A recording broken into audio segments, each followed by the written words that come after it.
Qué agradable ver este auditorio lleno. Muchas gracias por asistir.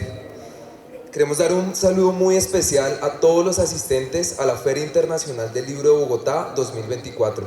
Es un gusto darles la bienvenida a este espacio por parte del stand de la Universidad Nacional en nombre de la editorial de la universidad. Agradecemos a quienes nos acompañan hoy y llegan a este espacio. Mi nombre es Sebastián. En la tarde de hoy damos la bienvenida al exdecano de la Facultad de Artes, Carlos Naranjo, al editor de la colección Maestros de las Artes, Santiago Mutis, y al resto del panel que nos acompaña. Y a ustedes por estar aquí en este lanzamiento. Muchas gracias por venir, esperamos que lo disfruten. Damos paso a nuestro panel. Profe.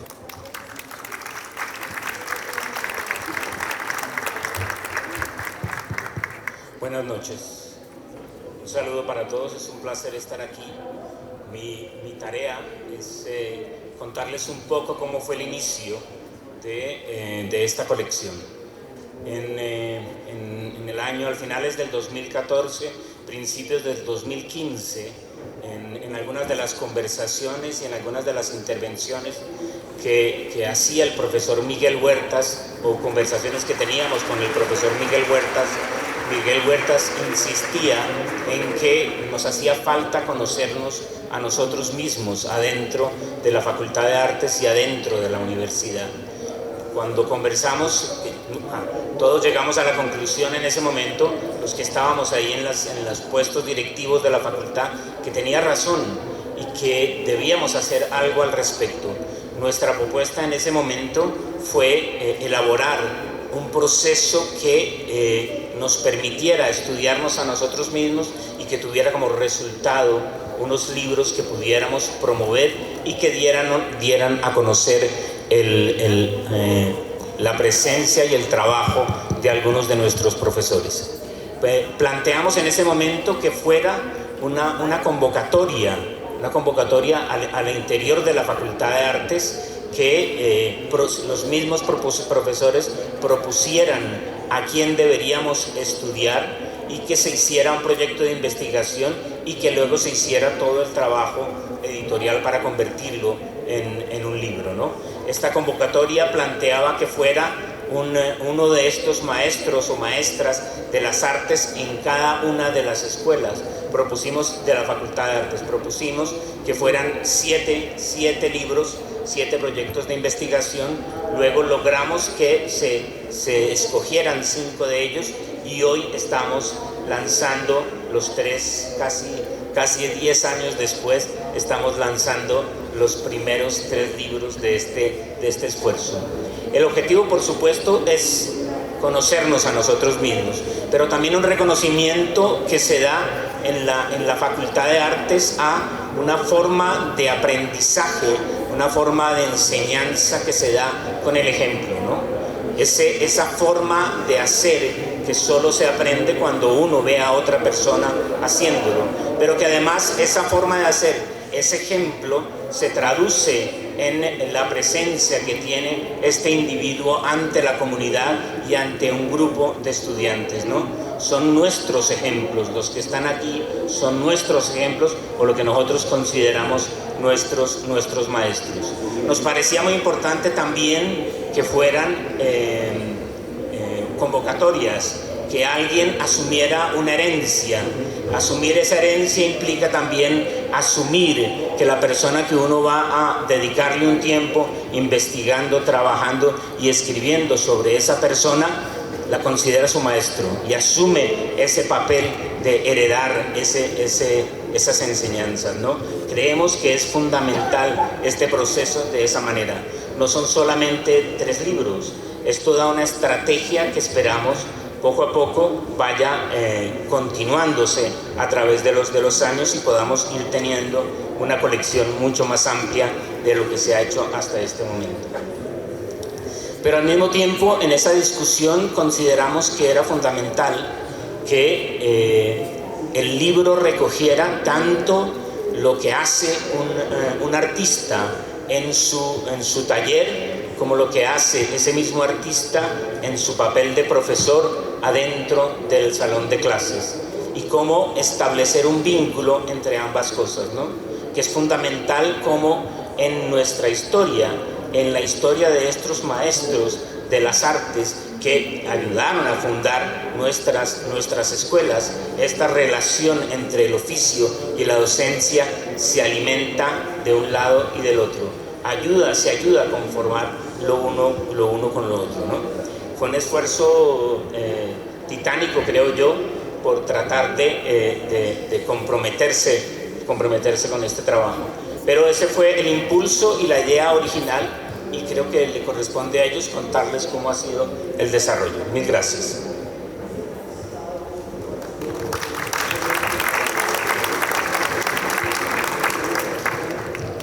Estos libros dan tanto que pensar, que yo no voy a decir nada, porque les toca a ellos que son los verdaderos herederos, los que han recibido, digamos, esa llama, y es la responsabilidad de ellos que siguen haciendo, que van a hacer con eso. Esta mañana pensaba que decir arte contemporáneo es una contradicción en los términos, porque arte es lo que perdura, contemporáneo es lo que sucede, lo fugaz. Entonces, arte contemporáneo no puede ser, o es arte o es contemporáneo. Esto apunta al arte, es decir, a lo que dura o lo que debe durar y sobre lo cual nosotros debemos reflexionar. Es tanta la gente que ha intervenido en estos libros, que serían 2 auditorios como estos repletos de toda la gente que trabajó, que es demasiada. Es de verdad sorprendente, admirable que la Universidad Nacional resuelva recoger, mirarse a sí misma, saber quién es o pretender que va a ser alguien que ha hecho algo. Nuestro país se renueva exactamente cada 5 minutos. Cambio de piel como una serpiente que ya no se sabe ni qué era antes, ni qué va a hacer. Entonces, un proyecto como este, que ha madurado tan lentamente, con tanto trabajo, con tanto y bello esfuerzo, es en verdad un acontecimiento. Sinceramente creo que nadie sospecharía la cantidad de gente que hay detrás de cada libro. Para llegar a ver esto, es innumerable la vida que eso ha recogido, lo que ha pasado, lo que ha sufrido, lo que ha dicho, lo que ha visto. Y no ver eso implica quedarnos con las manos vacías. Es insólito. Entonces, yo lo único que, como editor de todo esto, lo único que hice en verdad es asombrarme y aterrarme, o sea, ayudar. Yo creo que el trabajo de un editor es ese, intentar comprender y ayudar a que los talentos ajenos surjan, se materialicen, encuentren camino. Lo único que hace un editor, yo creo sinceramente, es eso, respetar las virtudes ajenas. Y eso es lo que yo he hecho. Entonces, yo aquí lo único que hago en verdad es celebrar que esto haya podido hacerse. Pero el trabajo es de ellos. Lo mío es como antes había los policías de tráfico que se paraban en una caseta de metálica y la mitad de 2 avenidas y daban el paso. Siga, pare, siga. Eso es lo que más o menos yo hice durante mucho tiempo. Y espero que el trabajo colectivo, que es en parte lo que recoge la universidad y que es lo que hizo, lo que sucedió en cada uno de estos libros, se sepa la importancia de eso. Hay que saber trabajar en forma colectiva, porque son una suma de talentos que solo así se puede dar. Y esa es un poquito la misión del editor: saber verlos, saber cuidarlos y darle la voz. Así que eso es lo que hago ahorita, darle la voz.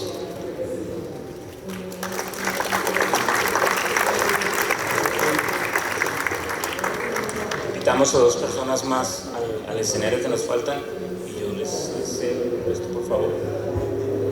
Ramón Castel, Iván Benavides, por favor.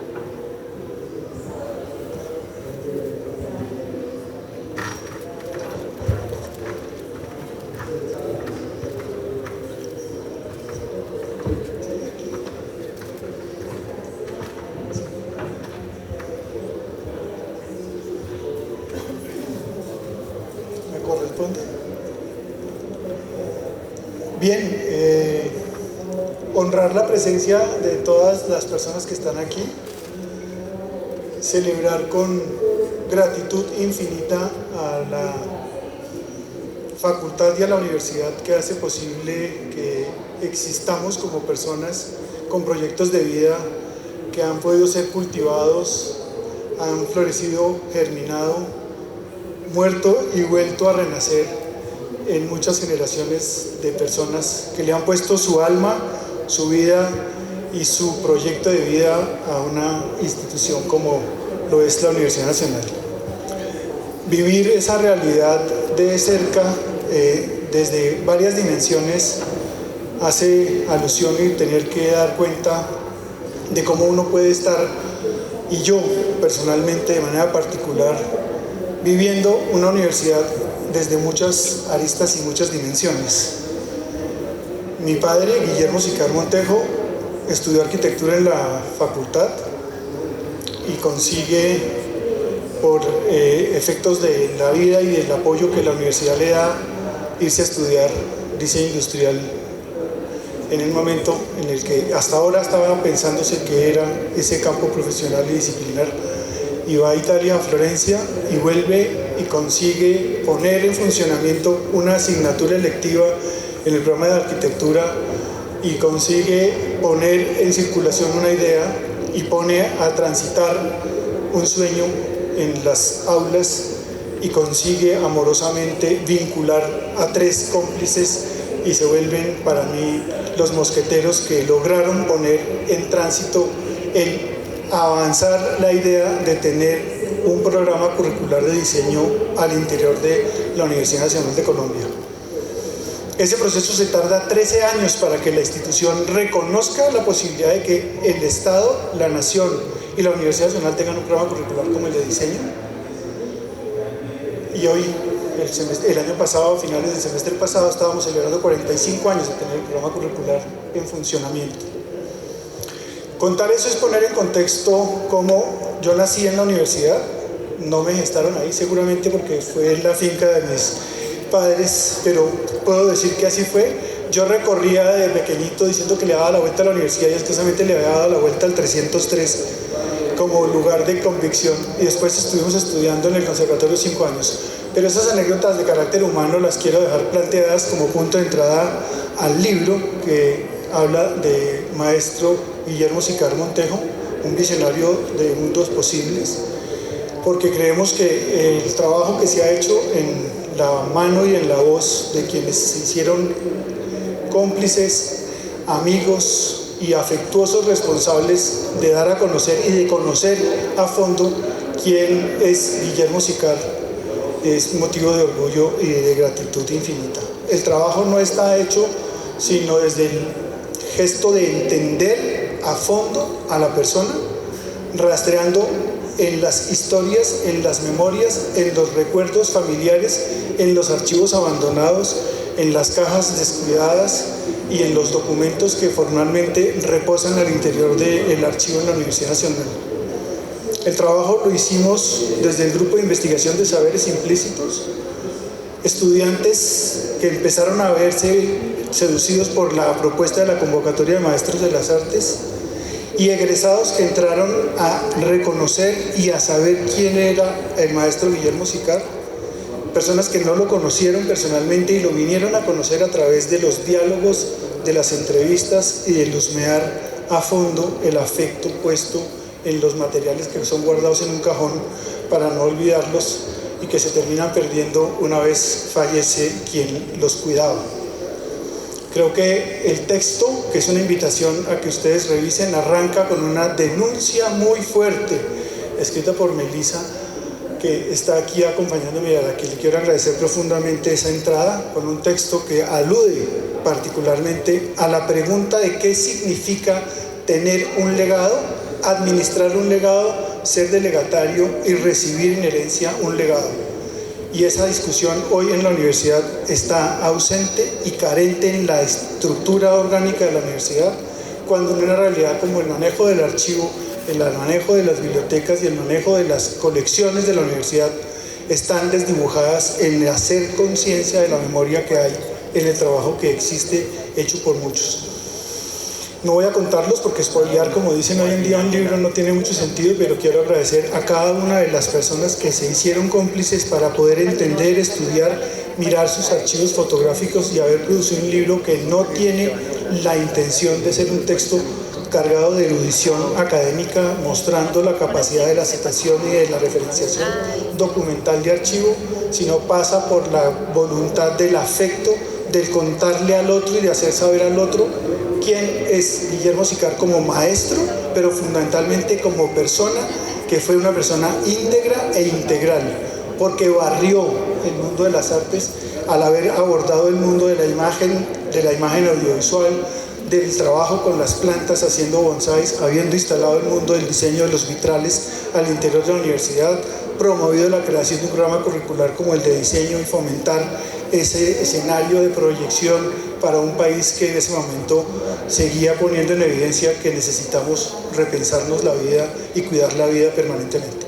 No quiero extenderme más, no tengo mucho más tiempo y creo que con eso dejo planteado el entusiasmo para que ustedes entren a documentarse, a leer, ver el álbum fotográfico, reconocer las voces de sus nietos, de sus hijos y de las personas que en mundos de ficción creados también por otras personas y por la misma Melissa, que también hizo el trabajo, a Margarita, que fue la cómplice fundamental del ejercicio académico de cuidar los detalles de la producción editorial, y de los demás miembros de ese equipo que hicieron posible, gracias al gesto amoroso de Santiago, que estuvo no solamente como policía poniendo pase y siga, sino alentando en los momentos de tristeza y de dolor y de angustia de no saber por dónde seguir y sacar adelante el tema.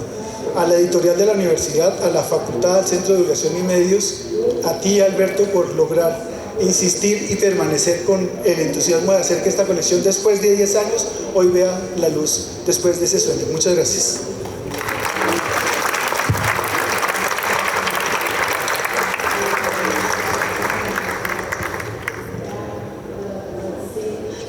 Buenas tardes, noches. Les voy a ser sincero, no tenía preparado nada que decir, entonces voy a improvisar un poquito más de lo que pues pensaba. Y lo único que quería leer era como dos citas que me parecían pues importantes, que tienen que ver con la obra de Carlos Niño Murcia, que pues se hizo de forma pues dialógica, en diálogo, en un periodo, en un momento que fue pues muy complejo, atravesados por la pandemia, atravesados por la muerte de una madre, atravesados por el nacimiento de un hijo, por la vida, que eso también es algo que nos muestra ese trabajo que hicimos con el profesor Carlos, cómo pues encontramos una persona que no conocía, y ahora pues explicaré de dónde sale el proyecto. Les daré muchas infidencias que no están en el prólogo y en las partes del libro. Pues encontramos una persona, un profesor del Instituto de Investigaciones Estéticas, que no está frente al mundo, sino que está en el mundo y con el mundo. Eso es uno de los aprendizajes que yo tuve en ese trasegar de encuentros constantes en la presencialidad y también en la virtualidad. Pero bueno, les dije que pues, me era muy difícil iniciar sin darles una cita, una pequeña cita que tiene que ver, y es el origen del libro, pues con una necesidad, y es la necesidad que tenemos muchas personas de saber si somos recibidos en el mundo. Es una necesidad Walter Benjaminiana, que es la cita que les voy a leer, muy pequeña, y uno pues siente como persona si es recibido en este mundo y necesita establecer un diálogo con otras personas. Entonces necesito leerles, porque no tengo muy buena memoria, la cita de un libro de Walter Benjamin que se llama Tesis sobre Filosofía de la Historia, que dice, pues la resumiré, dice: el pasado trae consigo un índice secreto que lo remite a la redención.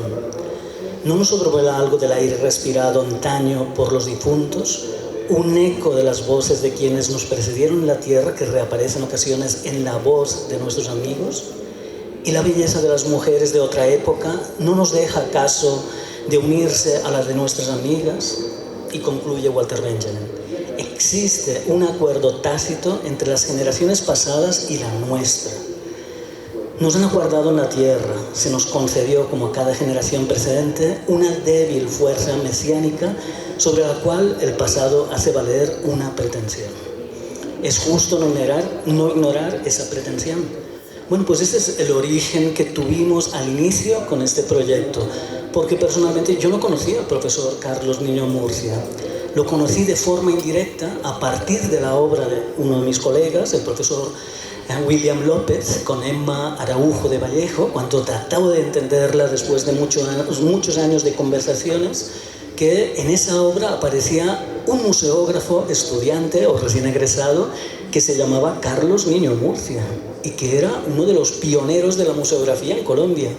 Pues bien, eso para mí fue una revelación de esa necesidad de saber si estoy recibido en el mundo, de reconocerme como museólogo que soy en museólogos que han estado antes que nosotros.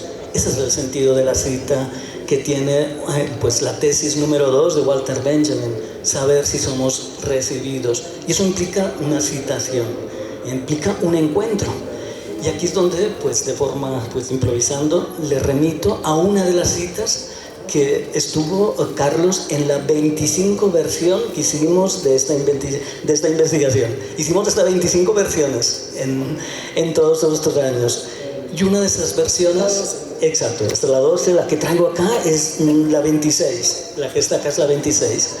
Pero yo me acuerdo que en la 25 todavía teníamos una cita que estaba dedicada a Betty, por ejemplo, que la conoce usted muy bien, y que decía a todos ellos, todas esas personas que pues dan cuenta de que es una obra colectiva, porque nadie hace nada solo. Esa era nuestra cita. Al final, y era nuestra conclusión, la cita de la primera página era como nuestra conclusión, que al final era un libro colectivo, que eso remite pues a algunos comentarios que he escuchado estos días que dicen, bueno, y el profesor Edmond del Instituto de Investigaciones Estéticas, ¿qué ha hecho en el libro? Aquí hay mucha gente, ¿será que ha hecho algo? Y yo pues me quedo pensando, digo, mira, este es el comentario más profundo que he escuchado de esta obra. Porque es así, esa es la voluntad que perseguimos y es también mi forma de entender el mundo de los museos, la museografía y la curaduría. Debemos ser invisibles para que precisamente aflore nuestro protagonista, Carlos Niño Murcia. Ese fue nuestro propósito. Desde el principio, tratando de recuperar la memoria institucional de nuestros profesores, porque ese era el título original, Carlos Niño Murcia, un profesor del Instituto de Investigaciones Estéticas. Esa fue nuestra pretensión, empezar a conformar un acervo de nuestros profesores y profesoras, nuestras maestras, junto con nuestros maestros. Bueno, escogimos al profesor Carlos Niño Murcia, que no lo conocía, por estos motivos que les decía, por esa necesidad de saber si merezco estar en este mundo, de establecer ese diálogo, esa cita de la cita con mis antepasados en el campo en que me desempeño para saber si soy bien recibido en el mundo. Y bien, ese fue el origen. ¿Y cómo se desarrolló? Que es la segunda y última idea que pues quiero compartirles a continuación. Pues uno necesita saber siempre, como decía ese filósofo Kierkegaard, decía, necesito un punto desde el cual apoyarme para desarrollar una idea. Pues en el caso del profesor Carlos Niño, no fue un punto lo que tratamos de buscar, sí, y es que era imposible encontrarlo. Tiene demasiadas facetas el profesor Carlos, es demasiado poliédrico y escorridizo, yo me atrevería incluso a decir. Es muy difícil atraparlo como docente, como arquitecto, como historiador, como fotógrafo, como escultor clandestino. Entonces, tuvimos que buscar no un punto, sino una línea para tratar de atraparlo. Entender cómo camina Carlos Niño Murcia. Esa fue nuestra metodología, porque todos tenemos una forma de caminar. Y no me refiero a la física, sino me refiero, pues no sé, a la espiritual. Hay gente que camina hacia adentro, decía Jean-Jacques Rousseau, camina hacia buscando los orígenes. Nietzsche camina hacia arriba, elevándose. Y bueno, podríamos seguir buscando ejemplos. Todos tenemos como formas distintas de caminar. ¿cómo es la forma de caminar del profesor Carlos Nuño Murcia? Y eso es una infidencia. No sé si le agradará al profesor Carlos, pero tengo que decirlo. El profesor Carlos camina siguiendo patrones apotropaicos, que del griego significa apotropein, alejarse. ¿Y qué hace el profesor Carlos? No camina en línea recta, sino camina haciendo círculos, patrones apotropaicos que rodean campos de saber y de acción, como la museografía, por ejemplo. Y a partir de esos caminos que se reflejan en la escultura, pudimos identificar y empezar a descifrar la figura de Carlos Nuño Murcia, esa figura poliédrica, como el mito de Jano, si no me equivoco, que tenía 2 caras, pero es que el profesor Carlos Nuño Murcia tiene muchísimas más, por lo menos tiene 8 caras que vinculan pues su trabajo como arquitecto, como urbanista, como historiador, como fotógrafo, como escultor clandestino y como museógrafo. Y al final regresan y cierran esos campos siguiendo esos patrones apotropaicos.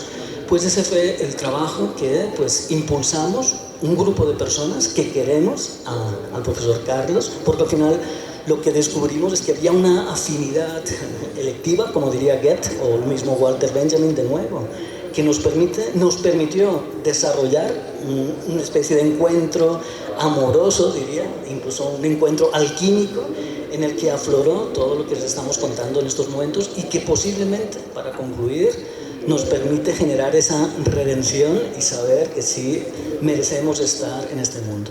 Y nada, esas como algunas de las incidencias que están detrás del libro. Muchas gracias. Carlos.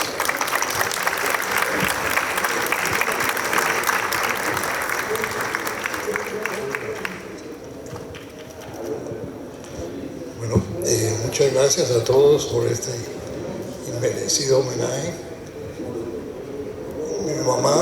Mi mamá vivía muy celosa porque yo decía siempre que yo quería tanto a la Universidad Nacional como a mi mamá. Y créanme que es cierto. Llegué a la Universidad Nacional en 1966, un día en que el candidato Carlos Lleras Restrepo le reventaron unos huevos en la cabeza, hubo muchos problemas, casi no me puedo inscribir, pero comencé a estudiar en 1967. En un primer semestre tuvimos una especie de taller de la Bauhaus, en que los profesores eran Carlos Rojas, Bernardo Salcedo, Dicken Castro, David Consuegra, que para honor mío está hoy en estos libros, Ernesto Arocha, o sea, como una especie de Bauhaus criollo, y una maravilla. La Universidad Nacional me ha dado todo, me mandó a París, me mandó a Londres, me mandó a Virginia, me mandó a España, y por eso es que se lo debo todo. Yo me he dedicado a la enseñanza de la historia porque estoy convencido que esa es la única manera de aprender arquitectura. Desgraciadamente las facultades de arquitectura se toman el 95% del tiempo y de las energías en el taller. Y yo creo que si debería haber 10 historias de 10 horas semanales, son 10 talleres de 10 horas semanales. Pero no para que le muestren a uno como en un Playboy edificios bonitos con colas hermosas, sino para que le muestren 2 cosas. Tectónicamente cómo se hace un edificio, y ahí le están enseñando técnicas y construcción, y sobre todo el contexto, que era esa época, que era el Renacimiento, que era Grecia, que era lo que da la arquitectura gótica. Y ustedes se pueden imaginar los arquitectos que produciríamos con 10 historias de 10 horas semanales y 10 talleres, sería realmente una maravilla. Cuando José Félix Patiño entró en el 64 a reorganizar la Universidad Nacional, encontró que había más de 30 facultades y la redujo a 11. Y la nuestra quedó como la Facultad de Artes y Arquitectura, y el segundo punto de él era impulsar la investigación sobre Colombia. Y en esa medida ya existía el Instituto de Investigaciones Estéticas de la Javeriana, ya existía el Instituto de Investigaciones Estéticas de los Andes, Carlos Arbeláez Camacho, Germán Telles Castañeda, y con Alberto Corradine, Germán Rubiano y otros, se creó el Instituto de Investigaciones Estéticas de la Nacional, y Arturo Robledo hizo que yo entrara, digámoslo en silencio, sin concurso, a ser profesor del Instituto de Investigaciones, con la esperanza y el objetivo de pensar a Colombia, porque yo estoy convencido que no es saliendo a la 26 a romper buses y paraderos como haremos un mejor país, sino pensándolo y creándolo. En esa medida, no es que yo sea ni el mejor profesor del instituto, ni mucho menos, es el primero que escogieron para esto. El instituto ha estado dedicado a pensar a Colombia desde el punto de vista de la historia y de la estética. También creamos la maestría de Historia y Teoría del Arte y de la Arquitectura. Modestia aparte, hemos creado la nueva generación de profesores que en todo Colombia están enseñando qué ha hecho como creación este país. Y lo mejor que le puede pasar a un profesor es que sus alumnos lo superen, y en esa medida todos estos alumnos me han colmado porque lo han hecho. Que venga ustedes a recibir un homenaje merecido de un hijo de un campesino de Guaté, yo creo que eso es la Universidad Nacional, que permita que el hijo de un campesino esté aquí ante ustedes. Muchas gracias.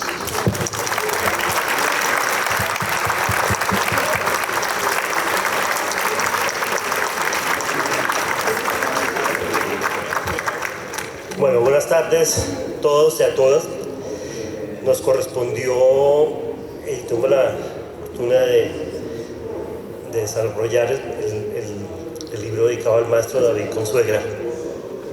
Debo mencionar, y ahora oyendo al profesor Edmond, al profesor Carlos, que recojo también mucho de ese sentimiento del vínculo y el amor por la universidad, de ese compromiso y ese aporte pues a la labor académica como tal, pero también a la labor de crear conocimiento. Debo mencionar, y voy a referirme pues, a un aspecto más puntual de dónde nace este libro, además de la convocatoria que en su momento el decano Carlos Naranjo propuso, con el profesor Amaya también, que en su momento era vicedecano de investigación y que lideró este proyecto. Pero se ancla un poco antes en una tesis de maestría, en la maestría de Teoría e Historia del Arte y la Arquitectura, que dediqué a las estrategias que se usaron para instaurar el diseño gráfico en Colombia. Pero esa tesis nació de una acción así un poco accidental, si se quiere, y es alrededor del 2002 hubo una reforma en la facultad donde el Departamento de Bellas Artes desaparece y se crean las escuelas que hoy conforman pues, la estructura de la universidad. El Departamento de Bellas Artes cobijaba a los programas de diseño, de artes plásticas, de cine y televisión, y ayer estaban congregados todos sus profesores. Cuando ya se disgregan, se acaba el departamento y ya se conforman cada una de las escuelas, me llama la exdirectora del departamento y me dice, hay un archivo, pues ya estamos aquí como cerrando este departamento y estamos dándole a cada uno, y había una caja en particular que me decía ella, esto les puede llamar la atención, deberían conservarlo, y esta caja era una caja de archivo dedicada a todos los documentos que el profesor David Consuegra tenía en la universidad desde su vinculación. No eran simplemente documentos de trámite académico, eran realmente propuestas curriculares, reflexiones, propuestas de exposiciones, memorias, y esto es algo más de lo que tradicionalmente muchos de nosotros como profesores podemos hacer, como informes de nuestras gestiones o nuestras labores docentes o académicas. En una propuesta curricular no era simplemente un enunciado de materias, de asignaturas, porque además estaba hecho amorosamente como pieza de diseño, recortada, pegada, como pieza solamente ya era todo un aporte.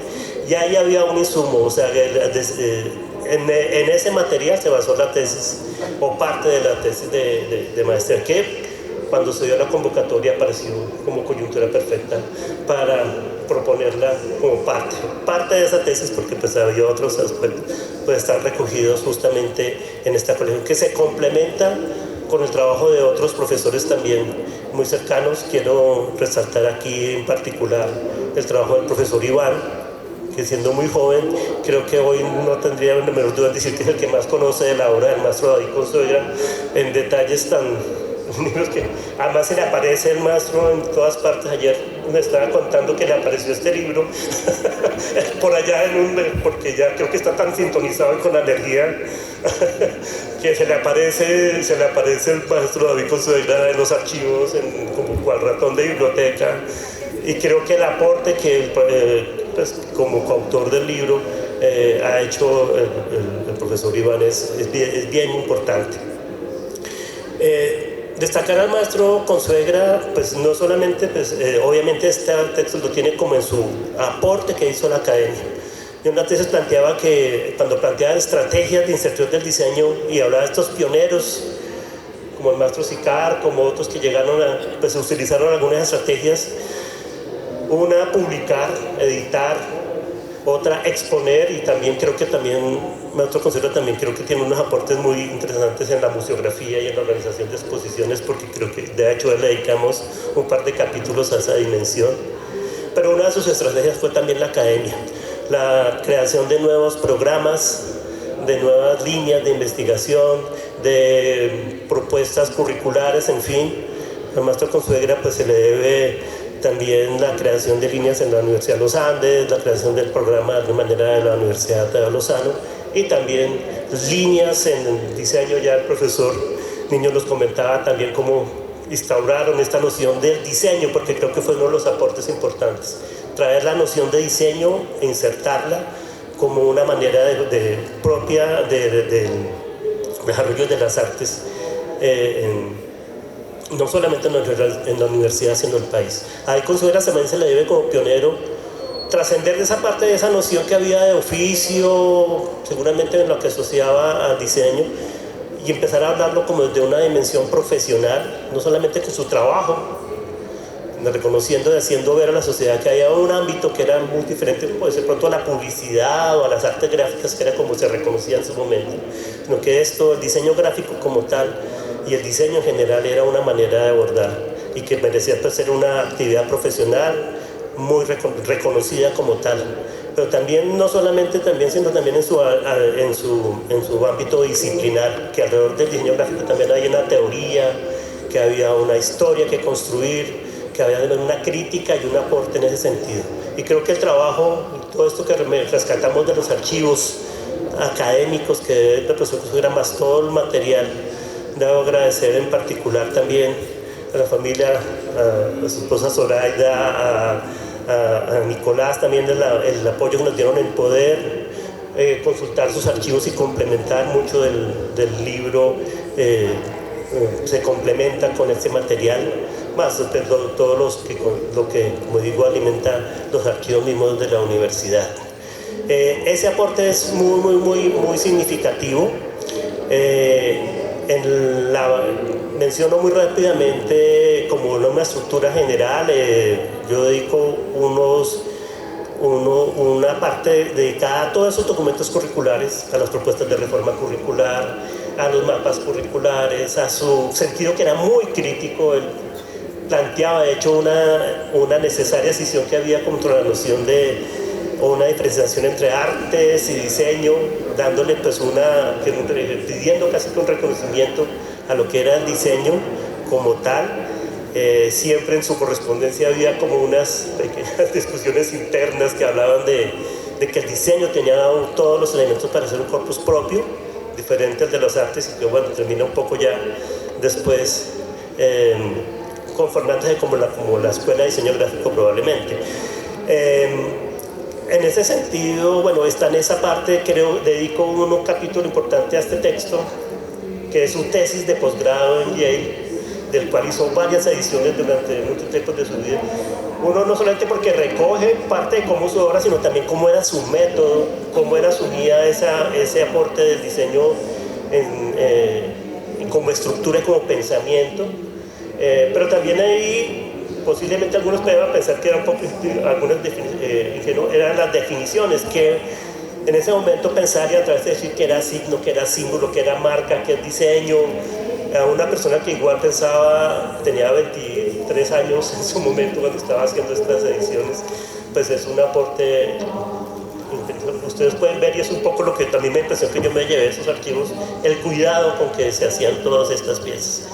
Esta obra, pues como digo, la vuelve a reeditar varias veces y bueno, le dedico un capítulo ya a otras publicaciones que fueron muy paradigmáticas, desde la revista Nova también, que de pronto ustedes conocieron, que estaba dedicado a una visión amplia de la cultura, a publicaciones como Teoría y Práctica del Diseño, que le dedicó o temas de consulta, o muchos otros, los catálogos mismos de sus exposiciones, en fin, temas en los que estaba su sentido de cultivar, como digo, la disciplina, la cultura misma del diseño. Y él nos mencionaba de pronto diciendo, no hay bibliografía sobre diseño, a la gente, al que trabaja en diseño le falta cultura, le falta formación. Esto viene haciendo un aporte para ello, y en eso se emprendió pues en unas incluso aventuras quijotescas editoriales que a pesar de todo sacaba adelante, y que pues son parte fundamental de lo que sería esa teoría, esos insumos primeros del diseño gráfico. Aportan en esta publicación otros dos textos de profesores, Carlos Riaño, profesor de la escuela, dedica un tiempo al tema de la ilustración, de la cual pues apasionó a David Consuegra, fue incluso merecedor particularmente en sus libros para niños, en los cuales pues dedicó una parte de su esfuerzo. También la profesora Clara Forero dedica también una mirada a sus propuestas curriculares y también sus propuestas en fotografía, un ámbito en el que también se destacó muchísimo. El profesor César Puertas hace una propuesta también sobre miradas de la tipografía, al cual tema que le apasionó, le dedicó varias publicaciones, y que de paso nos sirvió mucho para descubrir una faceta que son sus libretas de apuntes. Sus libretas de apuntes son un conjunto de bocetos de tipografías. Hoy tenemos en el archivo esas libretas que son también de por sí, a las que seguramente en lo particular sería bueno dedicarles una sola mirada. Y el profesor Iván Benavides, que hace dos aportes importantísimos, uno con un tema que le apasionó siempre, que fue la historieta y la caricatura, y otro que fue la museografía, particularmente con 4 exposiciones muy importantes que él desarrolló acá, una de esas en el Museo de Arte de la Universidad, y otras que él también quijotescamente organizaba o participaba en salones o capítulos que cultivaron el diseño. Entonces, bueno, reitero ese agradecimiento a la Facultad de Artes, al Centro de Divulgación y Medios, a la editorial de la Universidad Nacional, a la profesora Maya, que se puso este proyecto para sacarlo adelante, y yo ya lo vemos un reconocimiento muy especial a ese diálogo con Santiago, que fue muy, muy enriquecedor, que además nos permitió incluso pues, dialogar a todos también. Y creo que si bien puede ser que no le haya mucho caso del todo por ahí en una que otra cosa, fue un aporte y una orientación muy importante. Voy a dejar la palabra a Iván para que nos...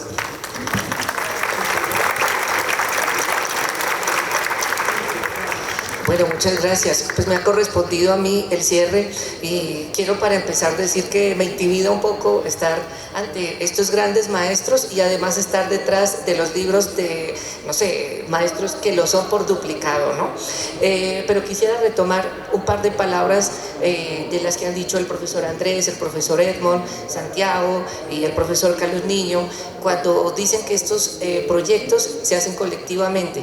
Creo que es una característica esencial de todos los 3 volúmenes que están presentándose hoy. Como efectivamente dijo el profesor Freddy Chaparro, nuestro libro integra ensayos de varios docentes del programa de diseño gráfico, hicimos tanto como pudimos para recuperar piezas poco revisadas, áreas de desempeño de David Consuegra de las que poco se había hablado hasta ahora, y por supuesto subrayar su labor pedagógica. Creo que un poco para cerrar, me gustaría, más que hablarles del libro, hablarles de una experiencia que fue para mí absolutamente formadora. Después de que terminamos de hacer el libro, Zoraida Cadavid, su esposa, me pidió que le ayudara a hacer el inventario de la obra de Consuegra, que ha sido para mí probablemente la clase magistral más importante que ella ha tenido en cuanto a diseño gráfico se refiere. Creo que decíamos un poco a modo de chiste al final que terminé siendo como el discípulo póstumo de David Consuegra, porque tuve que revisar cada pieza, cada pequeño objeto que él había diseñado, y que me deja como lección el amor por el oficio, esa obsesión por la disciplina y esa visión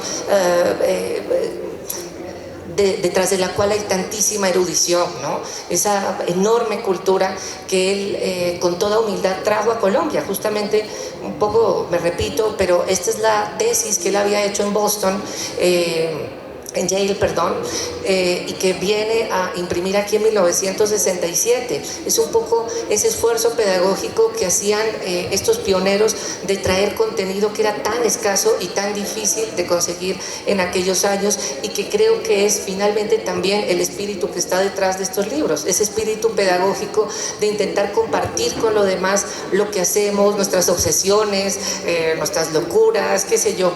Eso es un poco lo que aprendí con este libro, y quiero cerrar con agradecimientos especiales, obviamente a los profesores contribuyentes del libro, al profesor Freddy Chaparro, que no sé, ha sido como mi mentor en este proceso y de quien he aprendido también muchísimo, a los profesores Clara Forero, al profesor César Puertas, al profesor Carlos Riaño. En el caso de la editorial UNAL, también me gustaría extenderle un agradecimiento gigantesco al profesor Alberto Amaya, que tanto hizo de verdad por impulsar esta colección y hacer que llegara a Feliz Puerto, pero también y fundamentalmente a Ingrid Sánchez y a Mauricio Arango, que fueron la correctora de estilo y el diseñador que estuvieron detrás de estos libros, y yo sé todas las noches ¿no? de trasnocho y de trabajo durísimo que tuvieron que pasar, así que me gustaría que les dieran un merecido aplauso.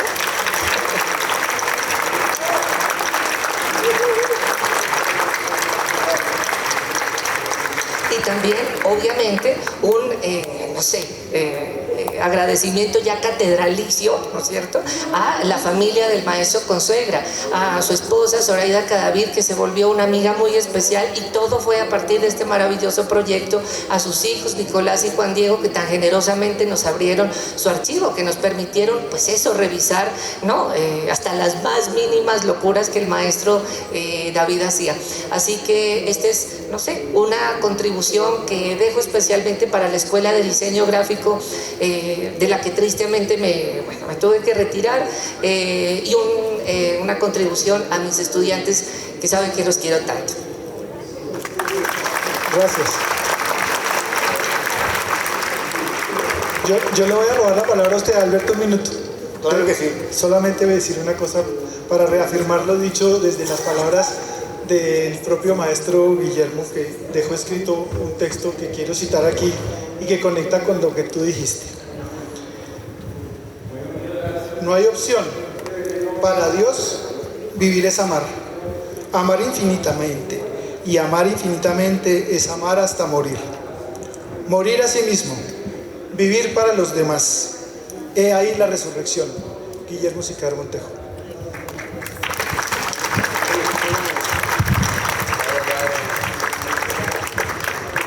Bueno, les agradezco muchísimo su presencia acá, el acompañar a nuestros maestros en este día tan especial y después de tanto tiempo que hemos venido trabajando estos libros. Quisiera aprovechar la oportunidad para darle las gracias a buena parte de nuestros colaboradores.